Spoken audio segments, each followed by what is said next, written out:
have this abundance level that's this internal thermostat where you're comfortable with, and you know, whether it's $1 or whether it's $1 million, it really makes no fundamental difference.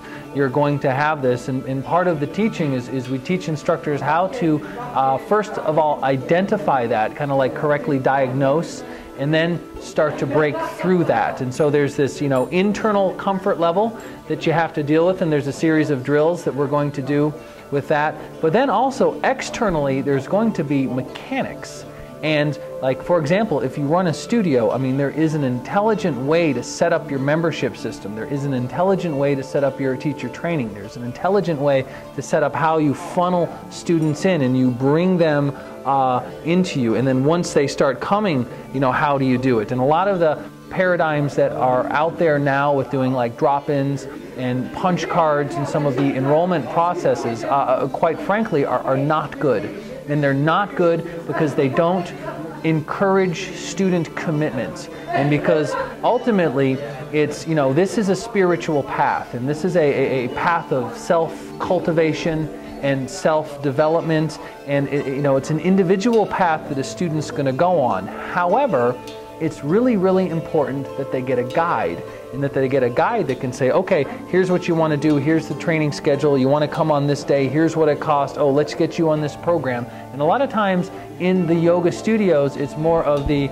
oh, just kind of sit back, oh, here's the schedule, oh, you can do whatever you want to do, oh, maybe take a drop-in, maybe do a punch card. Well, it's kind of like a doctor saying to a patient, oh yeah, well, here's a bunch of medicine, you know, you can take some of these or maybe take some of these, whatever you want.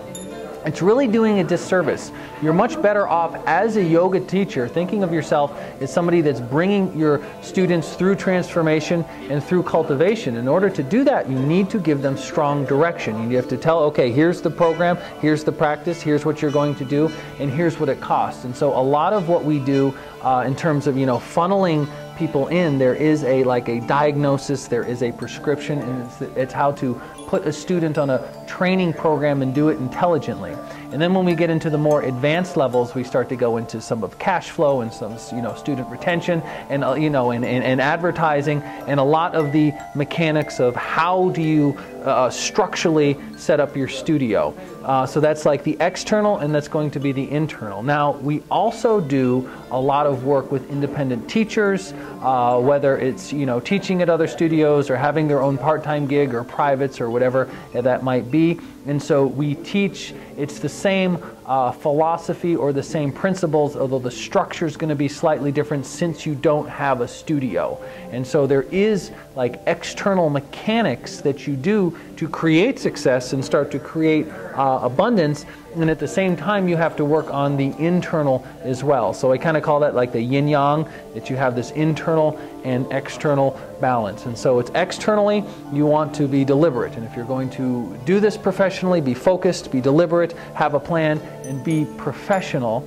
Yet at the same time, internally, you want to be light and playful and relaxed and, quite frankly, non-attached as well. So there's this like internal you know, joy, this internal lightness, this internal playfulness, and then externally you're very focused and then very deliberate if you're going to be a professional. Now, there's some people that like to sit in the mountains and meditate and aren't interested in doing the teaching and the spiritual entrepreneurialism, and that's really cool, and quite frankly we support that, and a lot of my teachers are like that. However, if you are going to play in the game, and what that means, teach, and that means deal with money, and that means collect money for, which is energy, for giving your energy, well then what I suggest is to learn it and to get good at it. In the same way that it's a skill set, developing like your yoga practice is a skill set, then developing like yoga teaching is a skill set, then yoga, or I like to call it spiritual